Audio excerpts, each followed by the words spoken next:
Salut à tous, c'est Hugo de la chaîne NSS et aujourd'hui j'aimerais vous montrer un petit tips que les pros utilisent et uniquement les pros aux dernières nouvelles puisque je n'ai absolument jamais vu, en tout cas quasiment personne en parler à part les pros du coup évidemment. C'est simplement comment se repérer dans votre timeline grâce aux marques. Alors les marques, normalement, on les place de temps à autre pour se faire des petits repères. Bon, jusque-là, ok, mais comment est-ce qu'on peut utiliser de manière intelligente ces marques?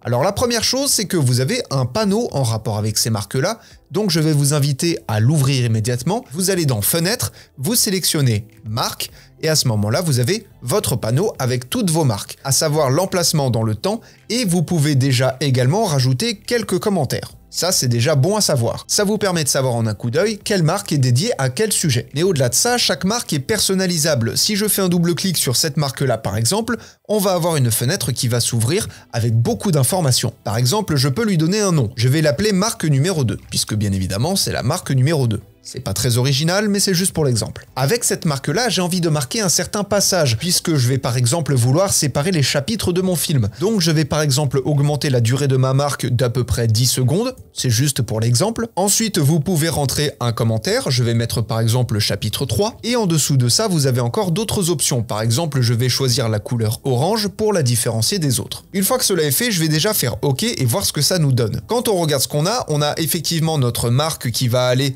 d'un point A à un point B en termes temporels, ça va marquer vraiment un moment, donc notre marque est séparée en deux et bien évidemment on peut venir la bouger. Et quand on regarde ce qu'on a marqué dans notre bandeau, on a le nom de notre marque et le commentaire qu'on lui a appliqué, à savoir chapitre 3. Et également quand on regarde dans le panneau marque, on voit nom marque 2 et la définition chapitre 3. Donc ça, c'est un panneau assez intéressant pour se repérer. Et encore une fois, bon, il y a plein de manières de faire. Vous pouvez sélectionner la couleur qui vous intéresse pour trier vos marques dans le panneau. Ça, c'est assez intéressant. Et comme vous l'avez remarqué, il y a plein d'autres informations dans lesquelles on va pas rentrer parce que c'est vraiment hyper pointu. C'est vraiment pour quelque chose de très professionnel. Donc les marques de chapitres, la segmentation, les liens web, etc.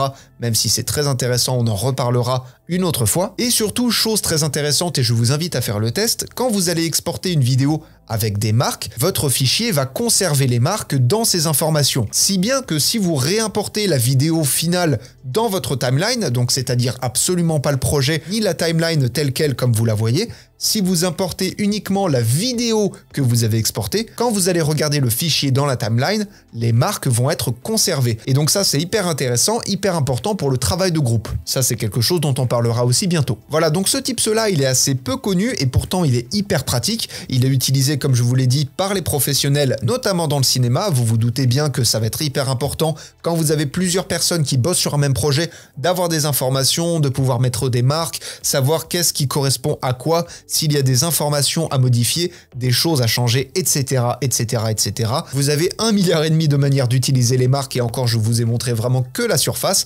Déjà, utiliser ça, ça vous fera un gros gain d'organisation. Et en attendant les prochains tutos, apprenez, utilisez et progressez dans vos montages. Je vous fais des bisous et à plus!